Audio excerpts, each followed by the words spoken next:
देखी है, झेली है।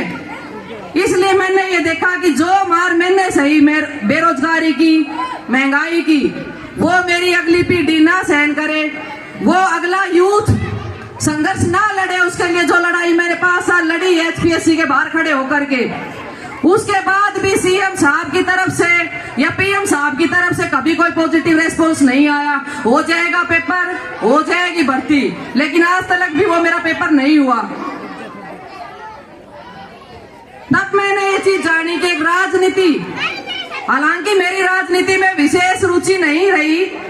नेताजी 17 साल से संघर्ष कर रहे हैं कांग्रेस पार्टी से, और मेरा ज्यादा ध्यान भी नहीं होता था। वो अपना काम करते थे, मैं बच्चे और टीचिंग अपना देखती रही हूँ।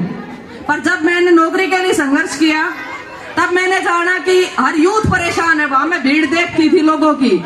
आपने नाम सुना होगा HKRN, कौशल रोजगार जो योजना चली है, 1 साल के लिए ठेके पर लगा देते हैं। वो भीड़ आती थी वहां पर, बच्चों की, टीचर्स की कमी है, उसके लिए लोग खड़े होते थे।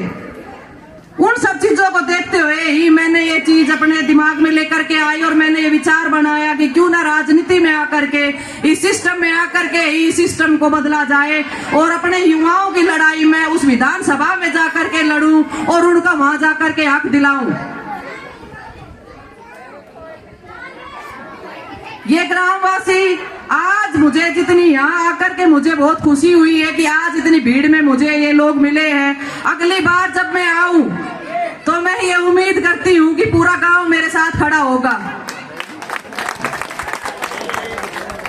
भाई ने बोला था अगर टिकट लेकर के आते हैं तो पूरा गांव साथ देगा। मैं ये कहती हूँ टिकट लाने में भी तो आप ही साथ दोगे। अरे मैं तो गुडरिया चलना शुरू करी हूँ, ताऊ जी ने पकड़ के चलना सिखाया था, ताऊ जी ने फिर बोलना सिखाया था। इसलिए सबसे पहले अपनी विधानसभा अटेली सोची, नहीं तो नेताजी तो बावल से लड़ लेते। मैंने कहा कि जब मैंने लड़ाइयां लड़ी है इतनी बेरोजगारी के लिए, तो फिर अटेली क्यों नहीं, और अटेली में मेरा गांव पड़ता है, तो मैं तो मेरे गांव को सर्वोपरि रखती हूँ सबसे ऊपर। तो जब बात टिकट की आती है तो मंजिल तो दूर है, लोग पीछे से कहेंगे भी कि उसका नाम है, उसका नाम है, या फलाने का नाम है, तो लेकिन जब आप लोग मेरा साथ दोगे तो मंजिल दूर नहीं है, रास्ते आसान हो जाएंगे। ये सफर बड़ा मुलायम बहुत आसान हो जाएगा, वो कांटो भरा नहीं रहेगा। मुझे वो वक्त नहीं लगेगा टिकट लाने में। उसके बाद तो सबने आ जाना है साथ में, पर टिकट लाने के लिए भी आप मेरे लिए जोर लगाएंगे, आप मेरे साथ खड़े होंगे। नेताजी ने न्योता दिया है कनीना ऑफिस के लिए आप सबको, उस दिन मुझे पूरा गांव मेरा खड़ा चाहिए वहाँ, ताकि चौधरी दीपेंद्र सिंह हुड्डा जी, राज बब्बर जी, दान सिंह जी आ रहे हैं, उनके सामने खड़ी होकर के कह सकूं कि ये है मेरी पावर, ये है मेरा गांव, ये मेरे भाई चाचा ताऊ। और दान सिंह जी तो यहाँ से भी जीत के निकले हैं, और मेरा पूरा गांव मुझे जिता करके निकलेगा, तो मुझे टिकट लेने से कोई नहीं रोक सकता। साथ दोगे ना मेरा? अपनी बहन अपनी बेटी के लिए बस इतना ही आशीर्वाद मांगती हूँ कि मान सम्मान की भूखी हूँ, और कुछ भी नहीं। मान सम्मान चाहिए, आप लोगों का साथ चाहिए।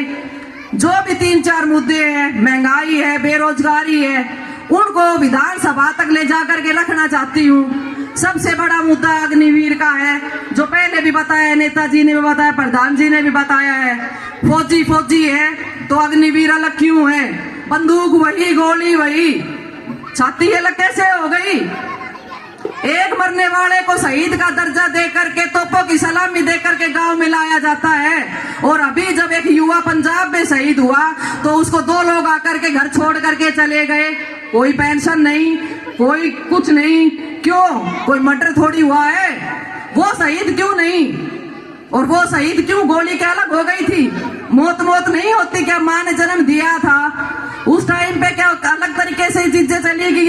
ये माँ के लिए ये शहीद और ये नहीं, और ये अग्निवीर और ये फौजी।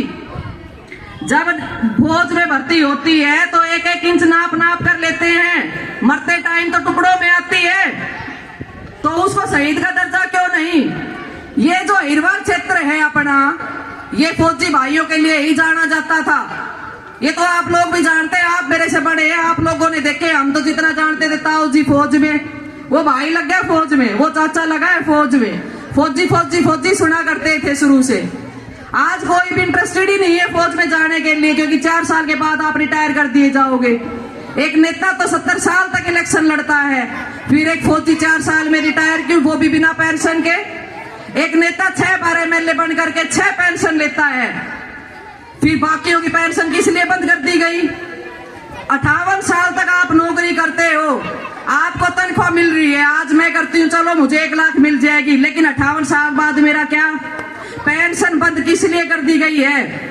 58 के बाद में जब बूढ़े हो जाएंगे, तब बच्चे को डॉक्टर के पास भी नहीं लेकर जाएगा, तब वो पेंशन ही काम आती है।